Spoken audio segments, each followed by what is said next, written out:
நம்ம இன்றைக்கி ரொம்ப டேஸ்டியான மட்டன் கோலா எப்படி பண்ணுறதுன்னு பார்க்க போகிறோம். இது செய்கிறது ரொம்ப ஈஸி, சாப்பிட்றக்கும் ரொம்ப டேஸ்ட்டாக இருக்கும்.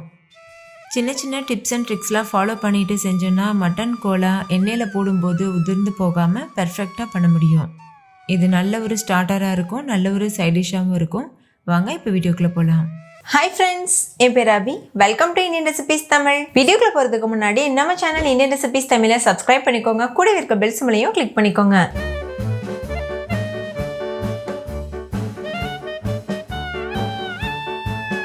ஃபர்ஸ்ட் இந்த ரெசிபி பண்ணுறதுக்கு 2 டீஸ்பூன் எண்ணெய் சூடுபடுத்திக்கோங்க. எண்ணெய் சூடானதுக்கப்புறமா 2 டீஸ்பூன் பொட்டுக்கடலை, 1 டீஸ்பூன் கசகசா, 1 டீஸ்பூன் சோம்பு, 2-3 கிராம்பு, இது எல்லாத்தையும் அந்த எண்ணெயில் சேர்த்துக்கோங்க. ஸ்டவ் லோ ஃப்ளேமில் இருக்கட்டும். கூடவே ஒரு கைப்பிடி அளவு பூண்டு பற்கள் தோல் உரிச்சிட்டு சேர்த்துக்கோங்க. அடுத்து இது கூட ஒரு சின்ன துண்டு இஞ்சி பொடியாக கட் பண்ணிவிட்டு சேர்த்துக்கோங்க. 7-8 முந்திரி பருப்பு இது கூட சேர்த்துக்கோங்க. நீங்கள் முந்திரி பருப்புக்கு பதிலாக வேர்க்கடலை கூட யூஸ் பண்ணலாம். வேர்க்கடலை யூஸ் பண்ணுறதா இருந்தால் 1 டேபிள் ஸ்பூன் சேர்த்துக்கோங்க. கூடவே 2 பச்சை மிளகாய் பொடியாக கட் பண்ணி சேர்த்துக்கோங்க. ஒரு பெரிய சைஸ் வெங்காயம் கட் பண்ணிவிட்டு சேர்த்துக்கோங்க. பெரிய வெங்காயமுக்கு பதிலாக நீங்கள் சின்ன வெங்காயம் கூட யூஸ் பண்ணலாம். ஒரு கொத்து கருவேப்பிலை சேர்த்துக்கோங்க. கூடவே 1/4 கப் துருவின தேங்காய் சேர்த்துக்கோங்க. சேர்த்துட்டு இது எல்லாத்தையும் சேர்த்து நல்லா வதக்கிடுங்க. கொஞ்சமாக உப்பு சேர்த்து வதக்கிக்கோங்க, அப்போ வெங்காயம் சீக்கிரமாகவே வதங்கிடும். இது கூடவே 1/2 கிலோ அளவு மட்டன் கொத்துக்கறி சேர்த்துக்கோங்க.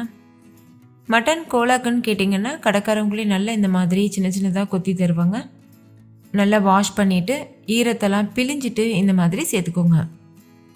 இதில் தண்ணி எதுவும் சேர்க்க வேண்டாம். லேசாக இந்த மாதிரி கலந்து விட்டுக்கோங்க. ஒரு 2 நிமிஷம் இது அப்படியே இருக்கட்டும்.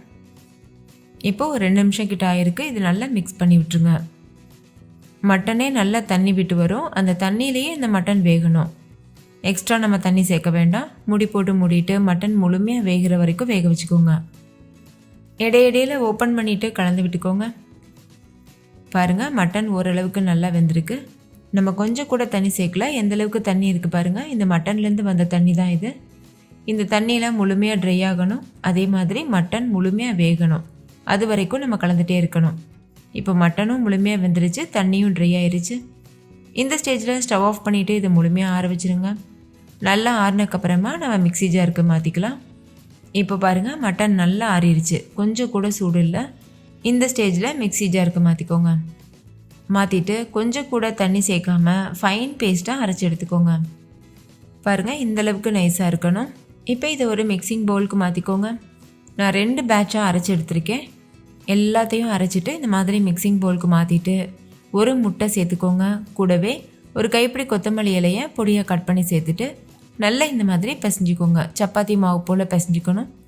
இது கூட நீங்கள் வேறு எந்த மாவும் சேர்க்க தேவையில்லை. நம்ம எந்தளவு முடியுமோ அந்தளவுக்கு நைஸாக மட்டனை அரைச்சிட்டோன்னா கூட எந்த மாவும் சேர்க்காம நம்ம அப்படியே உருண்டை உருட்டிட்டு பொரிச்சு எடுத்துடலாம். இப்போ இந்த மாதிரி சின்ன சின்ன உருண்டைகளாக உருட்டி எடுத்துக்கோங்க. கொஞ்சம் கூட விரிசல் இல்லாமல் நல்லா இந்த மாதிரி உருண்டையாக இருக்கணும். இதே போல் மீதற்கு எல்லா மட்டனும் நம்ம உருண்டையாக லட்டு ஷேப்புக்கு பிடிச்சி வச்சிடலாம். பிடிச்சி வச்சுட்டு அதுக்கப்புறமா பொரிக்கிறதுக்கு ஸ்டார்ட் பண்ணலாம். பாருங்கள், இந்த மாதிரி தான் உருட்டி எடுத்துக்கணும். ஓகே, இப்போ பொரிக்கிறதுக்கு தேவையான அளவுக்கு எண்ணெயை சூடுபடுத்திக்கோங்க. எண்ணெய் நல்லா சூடாகணும். சூடானதுக்கு அப்புறமா தான் நம்ம உருண்டைகளை உள்ளே சேர்க்கணும். எண்ணெய் சூடாகிறதுக்கு முன்னாடியே நம்ம உருண்டைகளை உள்ளே சேர்த்துட்டோன்னா உருண்டைகள் பிரிஞ்சு போகிறதுக்கு வாய்ப்பு இருக்குது. அதனால் நல்லா சூடானதுக்கப்புறமா ஸ்டவ்வை மீடியம் ஃப்ளேமில் வச்சுட்டு இது போல் உருண்டைகளை உள்ளே சேர்த்துருங்க. உருண்டைகளை உள்ளே சேர்த்ததுக்கப்புறமா உடனேவே கரண்டி போட்டு மிக்ஸ் பண்ணக்கூடாது. ஒரு 2 நிமிஷத்துக்கு அது மீடியம் ஃப்ளேமில் வேகட்டும். அதுக்கப்புறமா கரண்டி வச்சு 2 பக்கம் திருப்பி விட்டு இந்த அளவுக்கு கலர் சேஞ்ச் ஆனதுக்கப்புறமா வெளியில் எடுத்துருங்க. அவ்வளோதான், நல்ல ருசியான மட்டன் கோலா சூப்பராக தயாராகிருச்சு. இதுலேயே நம்ம குழம்பு கூட செய்யலாம். நம்ம நார்மல் மட்டன் குழம்பு செய்வோம்ல, அதே மெத்தடில் மட்டன் கோலா உருண்டை குழம்பு கூட செய்யலாம். அந்த ரெசிபி நான் இன்னொரு நாள் போஸ்ட் பண்ணுறேன். இதே போல் மீதற்கு எல்லா உருண்டைகளையும் பேட்சாக நம்ம பிரித்து பொரிச்சு எடுத்துக்கலாம். அவ்வளோதான், ரொம்ப டேஸ்டி அண்ட் ஈஸியான மட்டன் கோலா உருண்டை சூப்பராக தயாராகிருச்சு. கண்டிப்பாக நீங்களும் உங்கள் வீட்டில் இதே மெத்தடில் ட்ரை பண்ணி பாருங்கள். வீட்டில் இருக்க எல்லோரும் விருப்பப்பட்டு என்ஜாய் பண்ணி சாப்பிடுவாங்க. ஓகே ஃப்ரெண்ட்ஸ், இந்த வீடியோ உங்கள் எல்லாருக்கும் ரொம்ப பிடிச்சிருக்கும்னு நம்புகிறேன். பிடிச்சிருந்தா லைக் பண்ணுங்கள், உங்கள் ஃப்ரெண்ட்ஸ் கூட ஷேர் பண்ணுங்கள். நீங்களும் செஞ்சு பார்த்துட்டு டேஸ்ட் எப்படி இருந்ததுன்னு கமெண்ட்டில் சொல்லுங்கள். தேங்க்யூ, பாய்.